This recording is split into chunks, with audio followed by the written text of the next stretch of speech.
Mm. All right, I hear somebody's dog. Hey, hey, y'all. Welcome to Playing with Possibilities. I am here with my friend Christine and my friend Ade, my friends and my colleagues. We are so excited to have you here. For those of y'all who don't know me, I am a self care and social justice facilitator, and I basically support people as they let go of blame, shame, and guilt so that we can make anti racism and anti oppression a habit. Um, you see right there how to get in touch with me at the Real Cecile here on Facebook and on Instagram. You can find me just under my name, SACIL Armstrong, on LinkedIn if you're watching there. And I want to give everybody a chance to introduce themselves and say hello because we are going to be talking about some real stuff today. So I'm going to give everybody a chance to introduce themselves. We're going to take a deep breath and get in our bodies. And then we are going to start playing and talking about some real stuff. All right, Christine, you want to go next? You bet. Hey, y'all, I'm Christine Gautreaux. I'm a white social justice advocate, an international speaker and coach, a dancing social worker, and a published author who helps you upgrade yourself in community care. I'm the co-author of Still Point, which is a self-care playbook for caregivers to find ease and time to breathe and reclaim joy. I'm also the co-host of the Women Connected in Wisdom podcast, and delighted to be here with y'all and to have this conversation. Thanks for having me. So we're playing with possibilities, right? So I'm envisioning where we can say what we need to say, and everybody gets to say, "Oh, maybe I didn't understand that," or "Oh, that was funny." So however people take what I'm about to say is however they take it. But I'm going to play with a possibility. It would have been really weird, Christine, if you said I'm a black social justice I was thinking the same thing. I really was. I was like, we can see that you're white. Well, but if you're listening, you may not. Good point. That's an That's true. accessibility issue, and That it's is true. scripture. So that's That why is I true. always put that in. That is true. Okay, that's a good point. I All sit right. Well, in corrected. that same vein, then I guess me and Ade should say that we're both black. We could do physical descriptors if we wanted to after we do Yeah. our introductions. We could do Yeah, that for folks who might not be able to see us but are listening. Yeah. that's true. Yeah, I can't really see myself, so it'd be hard to describe myself. But anyway, I am Ade Anifowose, or Ade Anifowose, which we're working with, and we may go into that or not, where I am a mindset coach, a spiritual teacher, a healer, really. And my work is really rooted and grounded in helping people be seen, be heard, and be themselves.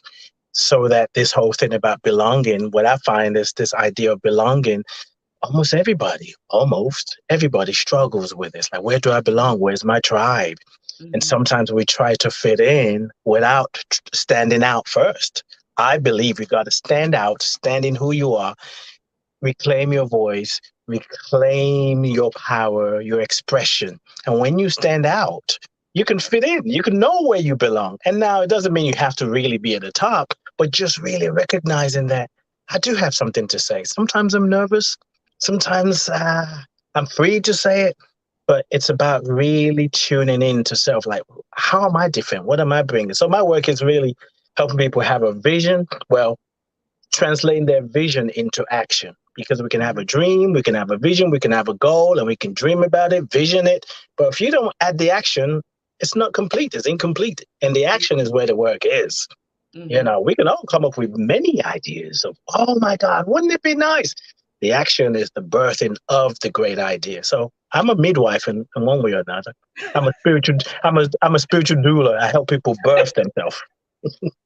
All right, I like that. You said a couple things that I want to highlight. I love the way you talked about how having all the ideas is one thing, but taking action is what changes things because that fits in um, with what I teach. I have four pillars for the way that I teach how to make anti-racism a habit. The first one is self-care, because healing is a form of protest. The second one is to know your facts because you can't undo myths and lies unless you know the facts, right? But then the third thing is to undo the work.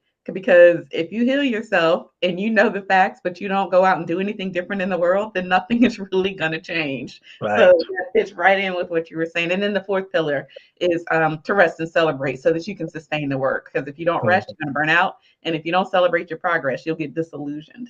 And then the other thing you said about belonging. I was having a conversation with someone yesterday, and he was talking about how when he was growing up, he was feeling this pull about either he needed to belong or he had to stand in his power, like they were two separate things. And so hearing you talk about saying that you stand in your power first and then you can belong, just like really hit me, because it's opposite of what I was hearing from Yes. yesterday.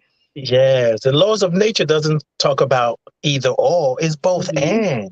If Mhm. you belong without your power, you don't belong. Right. When you're in your power, you're excluded because it's like, Mhm. oh, okay, I have to be in my power, or else if I'm not in my power, I can belong. But if I belong, I'm not in my power. No, it's not either or. It's both Mhm. and. That's what Mhm. the tribe, if you want to call it that, which brings up all different stuff for me. That's what the Mhm. tribe wants. Come with your power Right. to to So that he strengthen can the add community. to, right. So you strengthen the community. Yeah, Exactly. yeah. One of the things I know to be true in all our work is the whole piece of bringing our power includes us being in our bodies and being fully Mhm. present. So Yeah. I know, Cecile, you said we were going to start with a deep breath. So Yes. are we good to do that? Because I'm Yes. loving Yes. this We are. conversation, and I'm all like, let's make sure we're all Right. in our bodies. Right. Right. All right. So if you're watching live or on the replay, I am inviting you right now to sit up straight. If you're sitting up and you're like in a chair, put your feet flat on the floor. You want to give your belly room to expand. All right, go ahead and relax your tummy. Don't worry about who's looking. It's probably nobody. Just let it hang out. Shake out your shoulders, release the tension in your shoulders. If you're feeling it in your jaw, work your jaw a little bit. Just let that go. And then take a deep inhale and let your belly expand. This is a belly breath. We're breathing in our belly, not with our chest. Just take a deep inhale. And then exhale at your own pace.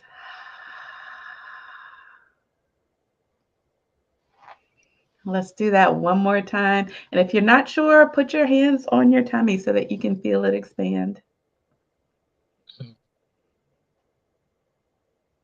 And again, exhale at your own pace.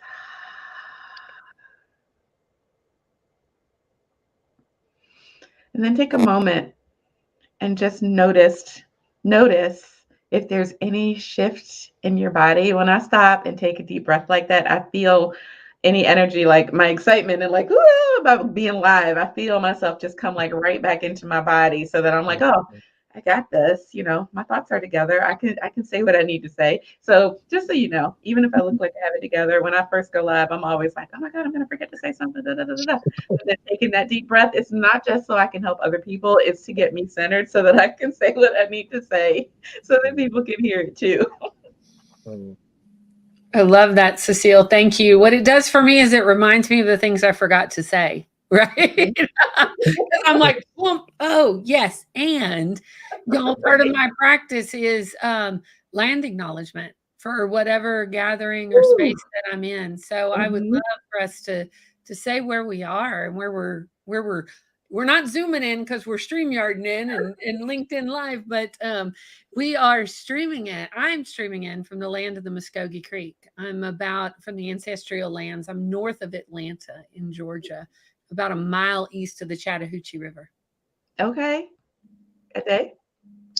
Well, I'm StreamYarding in from the land of the original colonizers in the United Kingdom, or almost United Kingdom, or believe it. Yeah, because Okay.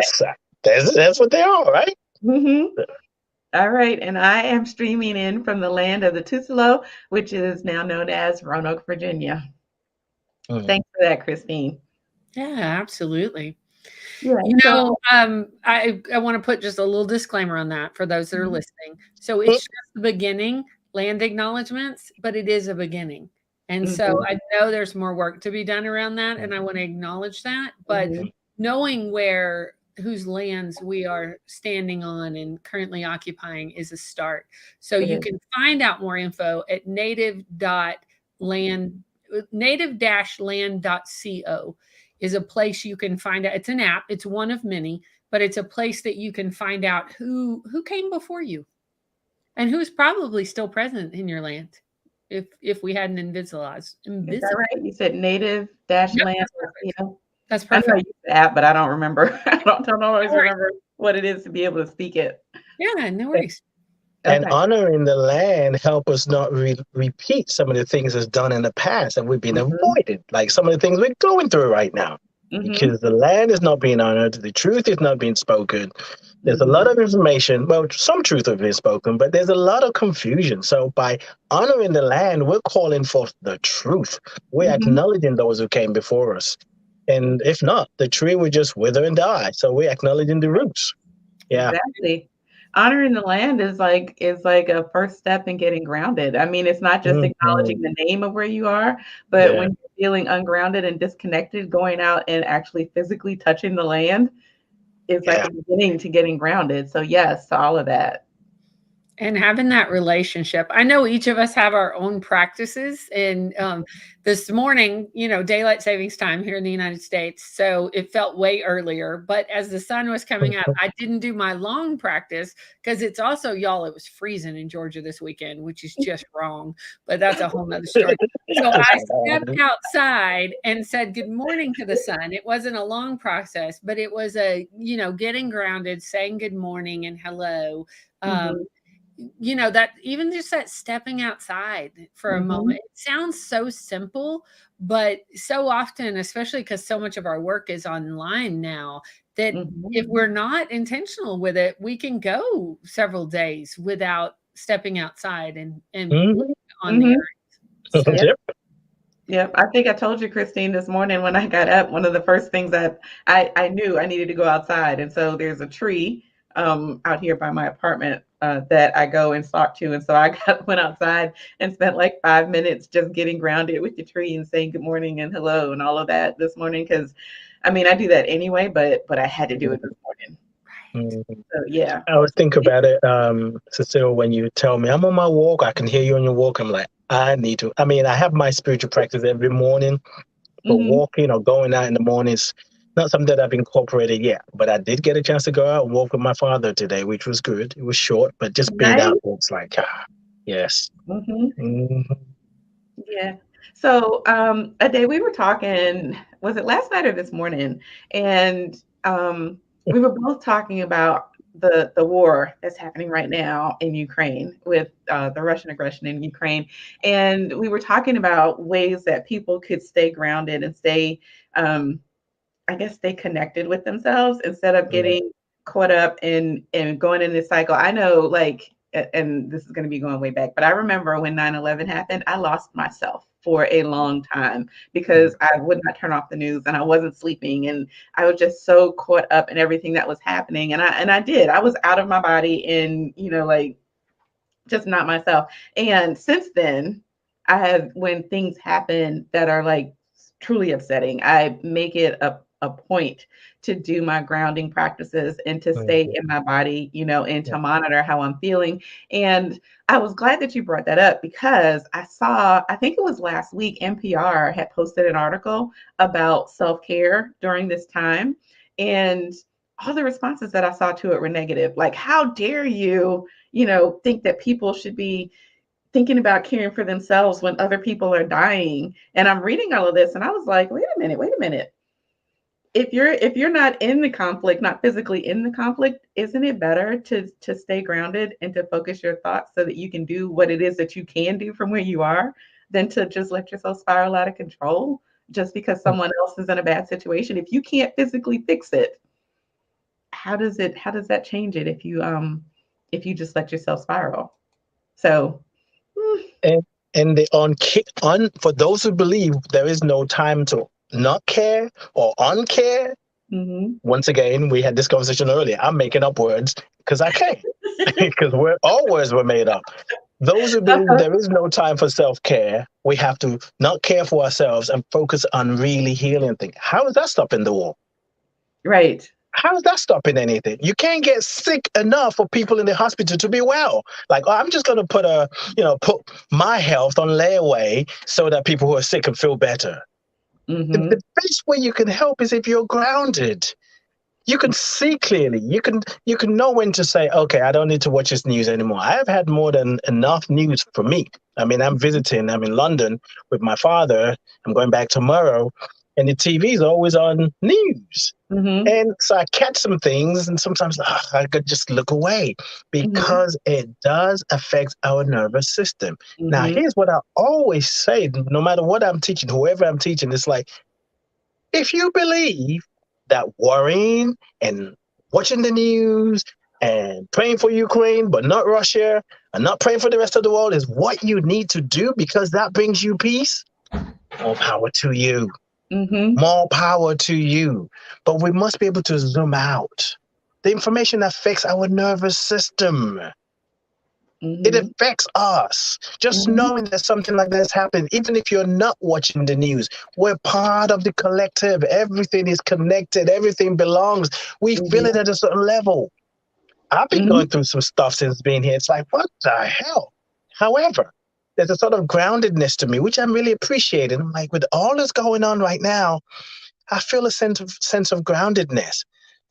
Hey, self-care, if you want to or not. We have a choice. So rather than even getting to how dare you, don't self-care. Keep doing what you're doing. It's just an idea. We're throwing ideas out. For some people, it's going to land. For some people, it will be considered BS. It's okay. We get to have an opinion. We're just playing with possibilities. And we know what we're talking about. We're good at what we do. I'm done. For the moment. Right. Exactly. Yes. And I want to build on something that you said about how we're all experiencing this, even if we're not watching the news. And what I think about in the meditation group that I founded on Facebook, what I tell the people who are in the group is, if you're focused on worrying and the trauma, then that's what you're sending out into the universe. Yeah. But when we can come together and get grounded and focus on sending love and sending the peace, that's what we're putting into the universe. And the way that we think and the energy that we're sending out, that does shift things. And when we do it as a collective, it does shift things. And so even if you want to stay up to date and know everything that's going on, the more you can stay grounded and in faith instead of in worry, it's going to shift the energy that's out there. Right. I'd love to build on that too, Cecile, because if we are grounded in self-care, in the faith, then what can happen is we're in our bodies and then we can do action items. And that helps us to not feel helpless. So then we can share our resources, whether that's finances or whether that's finding an organization that's doing the work on the ground, whether that's writing our legislatures and our representatives to have them do action on our behalf. Whether that's, a lot of folks I'm engaged in, we're getting people out of harm's way. They were getting people out of harm's way and getting people into new places. There's ways to engage in the work, but if we're in our heads and we're spiraling and worrying, then we're not grounded and able to take effective action. And I think that's what we're called to do in all this work, and is show up fully present. And yeah, there's things to worry about, y'all. I mean, there is. And it's holding the grief and the gratitude at the same time. But I want to address what you said, Cecile, about like losing yourself at 9/11, because I remember that feeling too. And that's when I really learned, yes, we have to know what's going on. We've got to, I'm not an advocate of spiritual bypass and not paying attention to what's happening on this planet in front of us. And you got to take it in the doses that your body can accept. So is that reading about it instead of listening to it? Because when you say that, Ade, about like the news is always on and the it coming at you, I remember that at my grandmother's house and at my parents' house, honestly. Like they got it blasting, and my body, I don't take it in that well that way. I would rather read it and be able to engage with it that way than hear it and have it, seeing it visually. That's just, for me, that works. Or even sometimes I watch the news with subtitles and I turn the music off or the sound off. So I think there's different ways there. You can play with the possibility of how do you intake this information where it's not re-traumatizing or you don't have secondary trauma about it. Because if we get in our trauma brains, then we're ineffective. Right. And so we've got to be able to stay out of that part of ourselves, or if we get into it, to exform and come out of it to where we can be effective. Yeah, definitely. I think to take it even to build on that, because this build is getting higher and higher, it's going to stand strong. It's for those of us to subscribe to that there's more to us than this physical body. Don't forget that inner voice. Don't forget that guidance. And in self-care, when you take time to care for the self, your higher self, your deeper self, you get to hear the voice from within. And oftentimes, it's as you say, the trauma brain is easy to keep trying to solve a problem with the same mindset that created it. But when you take time to meditate and you're feeling what's happening, you say, dear God, the divine, the universe, source energy, whatever, the something that is, whatever you want to call it, it really doesn't matter. Sometimes I say the great I am, but just listening. How can I be the transformer for all this pain without me having to go through the pain in order to help? How can I use my energy to assist in the healing that we are praying for? That way, we open ourselves up to a different way of thinking, a different way of being that most people would say, that's kind of crazy, but it could be just the right idea that's needed, as opposed to, oh, there's war. Well, we're going to go to war too. We're going to show you how big our thing is. We got the biggest missile. But maybe there's another way. I just said missile. I don't know what y'all are thinking about. We saw the gesture. We saw the gesture. But maybe there is another way, more than even just talking. Because in times like this, there's room for great and transformative ideas. We just need life, the universe. We need people who can tap into that new idea so we can transform and not do the same thing. The mindset that created the BS that we're going through will never, ever solve it. No. We must be willing to shift our minds, our consciousness, our hearts, and be able to pray for the oppressor and the oppressed. And if we're not willing to pray for the oppressor and the oppressed, we just might duplicate what we're dealing with. Prayer is a communication. It's a way of aligning with, how can I see the bigger picture so I can be an answer, not someone investing in the same thing that I'm saying I don't want. Because if someone's being oppressive and you're adding more of your judgment or superiority to it, it's just more of the same thing that we say we don't need, that we don't want. So it's important to bring a different perspective. That's what the grandmothers do. They listen. The elders, the wisdom keepers, they listen. But she did this, and then she did that, and they did that, and and sometimes they'll ask a question, and you're like, "What does that got to do with the price of tea in China?" And then you sit long enough, it's like, okay, just talk about it without even knowing why they're asking the question, and we arrive. Life is not a problem to solve. It's an experience that's supporting us to be more. Life is supporting us to be, no matter how bad it looks, even in this moment, life is supporting us to be more and to bring balance. I'm so glad you called the names of the grandmothers, Eddie. I was in circle last week with several different grandmothers, and boy, they are circling right now. And the power, because they know these times call for a yes and. Yes. They know the power of collective prayer and collective gathering, and especially the power of the grandmothers and that wisdom. Yeah, and for the people who are like listening to this and they're like, I don't even know what they're talking about. What is this? What is this grounding? I just want to share that it's not like some mystical thing. It can be as simple as what we just did when we got started, taking a breath. And so I'm going to invite everybody again right now to sit up straight so your belly has room to expand, because we just put out a lot of ideas. Relax your shoulders a little bit, shake them out. Check your tension in your body. If you can, just go ahead and release it. And then close your eyes. Put your hands on your tummy. And take a deep breath in.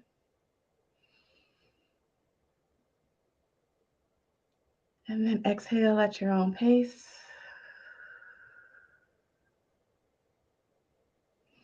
And I want to invite you to take another deep breath, but this time with a stretch. Just do a big stretch. whatever direction you want to stretch in. Flex your muscles. Oh. And then exhale at your own pace.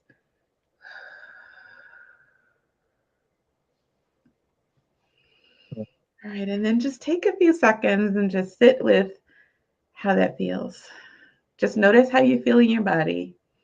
And also notice how all these ideas that were coming at you, notice how they sit and settle in your mind at the same time. And know that if any of this is new to you and sounds weird, that's okay. We are planting seeds. And so, if you've got questions, feel free to leave them in the comments and we'll get back to you. And I want to say something about if it sounds weird, because I remember the first time I heard some people get funny when you're taking deep breath. I'm like, what? Deep breath? What do you mean? But if for whatever reason, those watching or listening, you find it hard to go to the deep breath or whatever the case may be, you can ground yourself by thinking of the things you love, the people in your life you love, what you love to do. Just take a moment to think about that. Love heals, love harmonizes, but love means nothing if we're not going to translate into action. So when we sit still to think of those we love, somebody we love, a pet, whatever that is a way to bring yourself back to yourself so that you be effective, whether it's productivity, whether it's being a parent, a husband, a wife. Love will bring you back. And love needs an outlet.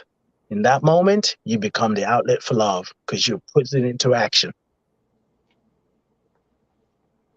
Awesome. Well, thank you. Thank you both.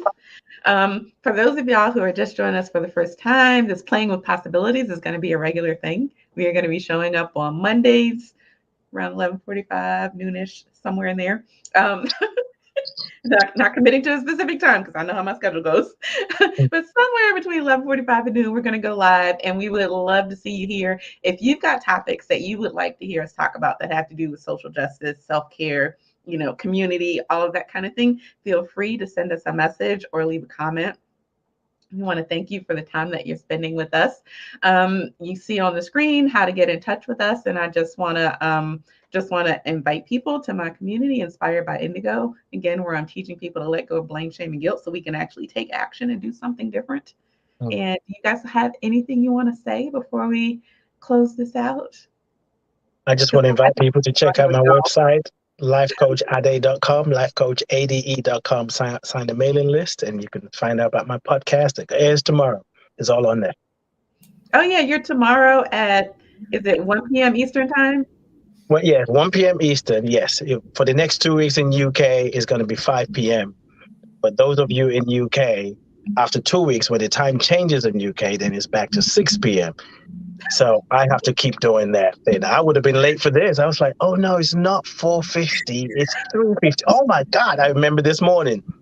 I'll be so glad when it changes back so we're not in direct competition, my friend, because my Women Connected in Wisdom. Well, no, you're on Tuesdays. I'm on Wednesdays. So we're not. Yeah, I thought you were Wednesday. Okay. Yeah, okay.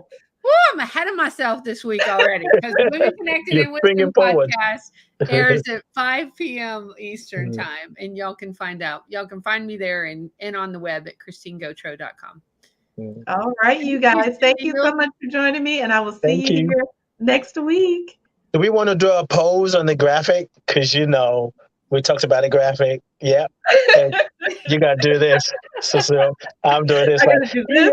No, you got to do a pose on the graphic. That's right. You got to do yes.